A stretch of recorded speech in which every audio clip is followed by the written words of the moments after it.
This is Just a Few Questions. I'm Marc Sims. My guest is Janelle R. Goodwill, PhD. She's a Neubauer family assistant. Let me do that again. She is a Neubauer family assistant professor at the University of Chicago, Crown Family School of Social Work, Policy, and Practice. Welcome to the show, Janelle Goodwill. Thank you so much. I'm so happy. That's a mouthful, and I'm so happy you're here. Let's get right into it. Who is Janelle R. Goodwill, and why do you do what you do? Thank you so much, Mark, for that introduction and for inviting you to be a part of the show. I'll share for the audience that, like you mentioned, I'm a professor at the University of Chicago. I studied social work and psychology at the University of Michigan, earned my PhD in those fields, and then moved to Chicago in 2020 to be here at U Chicago. I am a scholar and researcher. And so, in my role as a professor, I'm responsible for designing research studies, disseminating the research findings, teaching students, writing grants, and building relationships with communities. And so, being able to be a part of the show today is really meaningful and definitely as a part of my mission to ensure that research information is disseminated in a way like this through a podcast that people can actually access and reach. So I am all of those things. I really think about suicide prevention research as being so critical to this moment that we're living in. We're seeing suicides unfortunately increase among all sorts of different groups, and there is still so much stigma around conversations about suicide. There's also still so many barriers that are preventing people from receiving the help and the treatment they need. So for me, I really see discussions about suicide prevention as being just one step towards really trying to intervene and help reach people where they are. In terms of the question related to how family and friends can help prevent a suicide, I think that it's important for people to be aware that that is actually a really good question. It comes up a lot, and there are things that family members can practically do. So, for instance, people should go to the American Foundation for Suicide Prevention website. Their website is afsp.org. And on their website, they have very specific information for family members and friends who are in the position where they want to help someone who is at risk for suicide. On that website, they walk you through very detailed strategies for what to do when someone's at risk. Also, thinking about the specific needs of parents who might be parenting a child who is at risk for suicide. And then they also have information on specific interventions and treatments that people can consider when facing suicidal ideation plans or attempts. So, in my experience, I would say using the resources that are already made available is a really important step. So, again, that website is afsp.org. And once you get to the website, you can navigate to the section that says when someone is at risk. I missed you earlier. You were on the PBS NewsHour, which I watch like every day. I think back in August, it was you was on a two-part, two Yeah. different segments, 2 different days. And you talked about suicide, of course, here in Chicago, but it affects everyone all around Mhm. the world. I think it's like, 8 million people kill themselves every year. It's a real tragedy. But the question I want to ask is that why do people, I know it's various reasons, I got it, but why, Mhm. especially a teen or a child? I mean, when I was a kid, you never heard about, I hate to sound like an old person, but you never heard about children and teens committing suicide. As a child or a teen, you felt really bad, or you're afraid you're going to get a good whipping or something. You people out to get you, beat you up after school or whatever, but you didn't feel like killing yourself. Doctor, is this a modern phenomenon? Well, that is actually a very good question. I personally don't think it is a modern phenomenon. I think suicide has been around for a very long time. I think that we're just hearing more about it now. And I do think that there are more people turning to suicide than before. But it has always been a problem. And even the data show it wasn't getting a lot of attention back then, but as early as the mid 1980s, suicide has been a leading cause of death among young Black males in particular.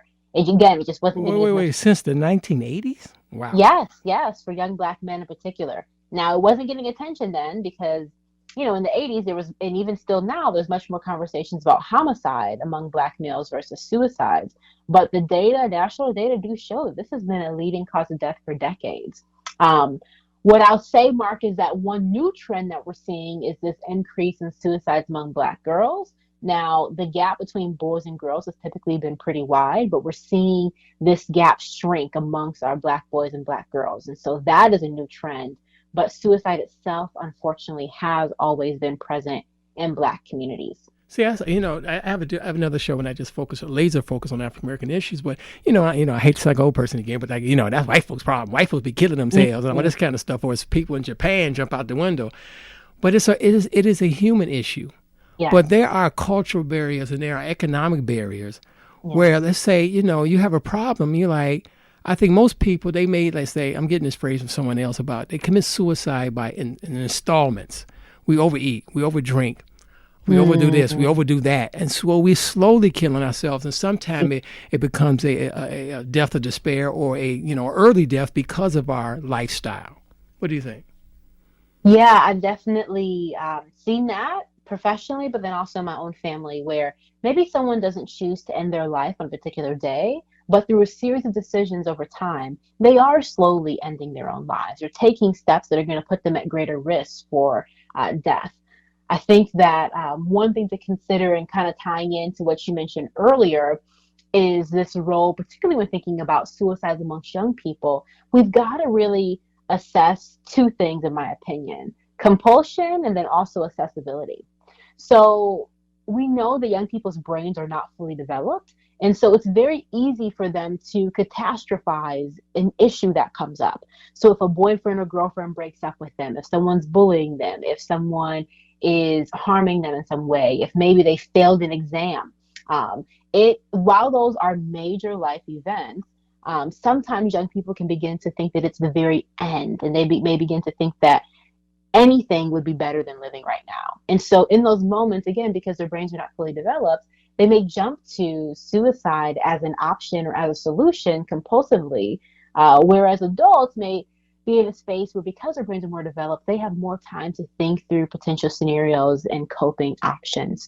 We also have to consider accessibility. Mark, this is a big deal because even for adults, we see that accessibility is going to be a really important predictor in determining who actually attempts and then who actually dies by suicide. If a young person, or any adult really, has access to some sort of lethal mean, that will increase their risk of dying by suicide. So if guns are easily accessible, then someone could certainly use that to try to attempt to end their life. If medication or sharp objects are easily accessible, then that could also be a risk factor for someone attempting to end their life. So again, I think that we're seeing these trends in young people, but in doing so, we have to really think about compulsion, in brain development, and then also this role of accessibility, because those are really serious factors that are going to impact someone's risk for death by suicide. Well, Dr. Goodwill, if a child, a teen, a young person, an older person, if they're thinking about committing suicide, but if they had someone, even not even a professional, someone they can talk to on a regular basis to get it all out, would that help? So research has shown that social support is an important aspect, and when thinking about supporting those who are suicidal. So certainly, we want to make sure that people are feeling connected, that people feel like they are in community with others. But we do want to, as soon as possible, get these folks to a mental health professional. So if someone is currently at risk for ending their life, then making sure that they have access to mental health treatment immediately will be very important. And doing so, people can dial 988, or they could also look for local resources. And so I have a list of resources I can point people to. If they're here in Chicago, there's also online resources. If people go to afsp.org, there's a list of online emergency resources there. One other thing I also wanted to mention is just even thinking about some of the language that we use in describing risk and experiences of suicide. The literature and also survivors really do try to encourage us to use language of died by suicide or ended their life versus committed suicide, just because of the connotation that comes with commit. Typically, we think about commit in the context of maybe committing a crime or committing a sin. And so for those reasons, they'll try to encourage us to use language of died by suicide or some other variation of that. just wanted to share that for the audience today. We're almost done, but I always tell people off the air when I'm done with the show, I always thank my guests. Thank you for being my guest, off the air now. And I'll say thank you because you're cheaper than therapy and you're more effective. Because this show, I use this show as therapy because I have somebody to talk to, and I'm a loner, and I have somebody to talk to, and I talk to wonderful people like yourself. So, Doctor, thank you for being my guest on the show, and close the show with some inspiration. I just want people to know that, they can call you, they can call somebody, they can reach. You don't have to kill yourself. You really don't. Go right ahead, Doctor. Sure. Thank you, Mark. First, Mark, I want to say thank you for this medium. There's many researchers like myself who have to do a much better job of making sure that the research findings are actually getting out to people. And so you creating this resource, this podcast, is so meaningful, and I'm hopeful that other researchers will continue to come on. I know you've had many other folks on before me, but just want to say thank you so much for making this available. In terms of speaking directly to people who are in a very difficult or dark place right now, I want to first tell you that your life has meaning and your life has purpose. Even if you don't know why you are here, I want you to believe that there is a reason, that you are not a mistake, you are not an accident. Your life has meaning, and you don't have to know all of the details for as to why you're here. But if you can just believe and hold on to the hope that there is something worth living for beyond today, that someone could benefit from hearing your story, that somebody else's life could be impacted by knowing that you have survived the most difficult, painful, horrible things that you have faced. If you can remember that, if you can believe that, if you can hold on to that, then I really, really, really, really, really want to please encourage you to consider choosing a different option.